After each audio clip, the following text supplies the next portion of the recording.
Hey everyone, welcome back. My name is Dinesh and you're watching Indiacus. So in today's session, we are going to understand the concept of natural habitat. And now, we as a human species have this tendency to learn and try new things. And in the process of learning, we always look for a starting point. And today, if you are someone starting new in the permaculture journey and confused where to start, this session is for you. So understanding the concept of natural habitats should be your starting point. So what is a habitat? All animals, including those of terrestrials, aquatic and microlife, human beings and plants are the living things that we have on our planet. So all these living elements need food, water, air, shelter, energy and other essential things that are necessary to lead a happy and healthy life. And now for instance, just look around you. Where do you live? Just look around your house. You will see a lot of plants, you will see a lot of trees, you will find a lot of animals moving here and there around your house. So just think, from where does all these living elements around you are getting those things that are necessary for their well-being? How do they get their food? How do they get the water? How do they protect themselves from the predators? How do they find their shelter? Just think. Cows, elephants, bees, birds, fish and even us, the humans. What is that place on this planet from which we obtain all the essential things that are necessary for us to survive? It's from the natural environment. It's from the natural ecosystems that all living things obtain all those essentials. And now, the survival of all living organisms depends on their individual ability to obtain those essentials from the natural environment in which they live. So a habitat is a natural environment in which a particular organism or a species of organism lives. Or in simple terms, a habitat is a place where a living thing resides and manages to find those things necessary for its survival. There are several types of natural habitats on our planet. We have desert habitats where you find camels and other lizards and other kinds of reptiles. And you have forest habitats where you find trees, plants and a different set of animals. You have freshwater habitats where you find a different set of aquatic life. And you have oceans which are marine habitats, and you have cold polar habitats where you find a different set of animals. So, and there are many other habitats we have on this planet. And now you can see in this map where we have different types of natural habitats all around the world. So now all the life forms live in one or more of these habitats and they adapt themselves to the environment of their habitat to survive. And now, there is this one remarkable aspect that we commonly find in all of these habitats. There is this one aspect that we need to give special importance, and I cannot stress enough how important this aspect is for us to understand. So that one common character that all natural habitats share is sustainability. So what is sustainability? Many of you must have come across this term in whatever disciplines you are into. And far too often I see that this term is used by so many people in too many different ways that for some it becomes misleading. So for this reason, I prefer not to go too deep on this term, and I will explain it from the viewpoint of a natural habitat. And for your information, I'll be doing an in-depth session on the concept of sustainability in the near future. So what is sustainability with respect to a natural habitat? If we consider a natural habitat as an open system that have all these various living elements integrated in a complex fashion, we can call it a sustainable system only when all these elements procure all those essential needs using the limited resources available and thereby continue to function and survive for a very long time without depleting the resources in such a way that no external waste is produced. And now, to have a firm grasp on this aspect of sustainability, we must understand how a natural habitat actually works on the ground. So in this learning process, let's jot down all the characters of a natural habitat which would help us to have a clear picture on how these systems function and how they are sustainable. So for this purpose, let's look at one case study. The case study that we are about to look at is Western Ghats. Western Ghats is a tropical forest and one of the biggest natural habitats that we have in India. The mountain range of Western Ghats covers an area of 140,000 square kilometers and is home for millions of animals, trees, plants and all other different life forms.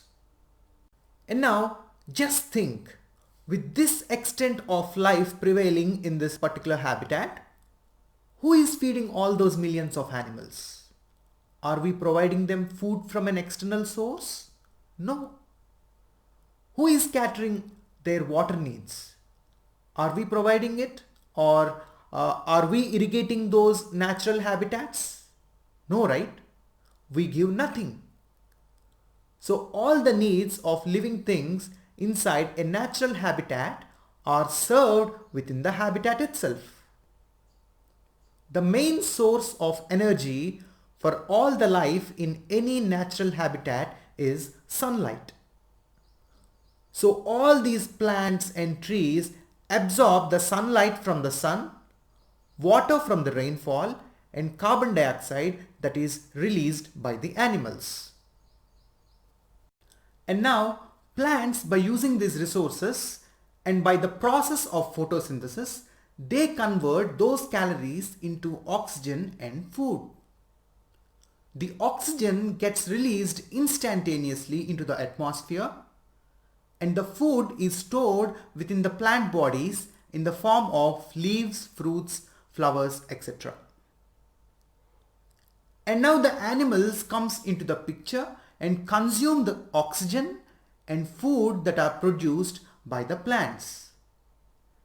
And now these animals in return produce fertilizer and carbon dioxide which are used by plants to redo the process. And when these animals die, they decompose and add more nutrients to the soil which are taken up by the plants and trees.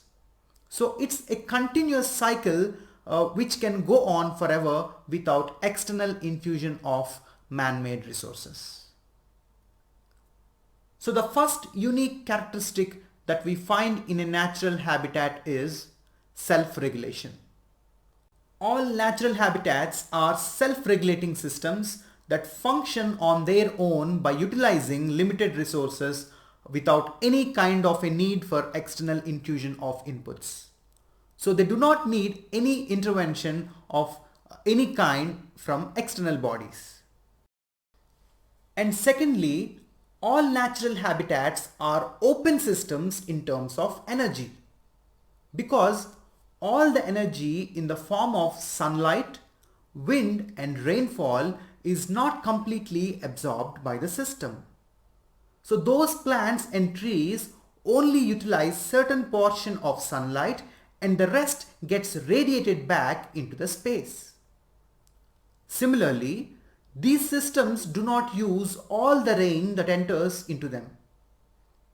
They utilize whatever amount is necessary and the surplus flows out of the system in the form of streams and transpiration. So the third character that we can draw out of this study is all natural habitats need limited resources. So they utilize whatever amount is necessary and the surplus is given back to the nature. And fourthly, all natural habitats are closed systems with respect to matter. Matter in whatever form. It could be fallen leaves, a dead tree, animal waste, or a dead animal. So in any sustainable natural habitat, all the matter gets recycled, reused and transformed, but never gets out of the system and gets wasted. So this particular aspect of any given natural habitat falls in line with the law of conservation of mass proposed by Anton Lavoisier, which states that matter is neither created nor destroyed. So that becomes our fifth characteristic. No waste is produced. Be it carbon dioxide produced by the animals, be it animal or plant litter. Everything gets recycled and reused. I mean, matter just transforms but never gets wasted, and it's because of this fact that we never get to see any kind of waste or pollution in any kind of a natural habitat. And all the waste that we see today in our natural ecosystems is man-made. All the plastics, industrial waste, and chemical pollutants are dumped by us, the humans, but by nature, all these natural habitats never produce any waste. And the sixth characteristic that we can see here is life is cooperative. In this context, I want to remind you of a famous theory proposed by Charles Darwin, survival of the fittest. This is one of the theories misunderstood by most humans. Most people think that this theory is all about winning and somehow being number one. And we see this happening all the time in our societies. Countries compete in all possible ways to prove that they are the best. And some countries compete for space, some countries compete to prove that they are the best in terms of economy, and others compete by doing all these mindless wars to prove their strength. And this happens even with the people. We see this happening all the time in our society. People competing for jobs, people competing for resources, and political parties competing for power. And seriously, we misunderstood the Darwin's theory by implying the aspect of competition. But what Darwin actually quoted was survival of the fit, by which he meant that all those living things that could best adapt to their environment are those ones that could survive for a very long time. And adaptation is far more often achieved by cooperation than competition. Competition wastes a lot of energy to no useful end, while cooperation traps the energy of many individuals for the benefit of the group as a whole. So most life in natural habitats is cooperative. They form these mutually beneficial interactions and provide support not only for themselves but also for other life forms, and thereby live in harmony. So the seventh characteristic that we see in natural habitats is mutually beneficial interactions among the life forms. And we can see this happening around us. Have you ever seen an interaction between a buffalo and an oxpecker? Their interactions might seem an unlikely pair, but these two animals take the advantage of the symbiotic relationship. So this oxpecker rides on the buffalo and helps the latter get rid of the parasites and other pests. And as an early warning sign, these birds makes this hissing noise when predators are close by. And in return, the buffalo provides an infinite source of nutrition for those birds in the form of insects and pests. And this allows both the life forms to survive and thrive. And you can find many such relationships in the nature.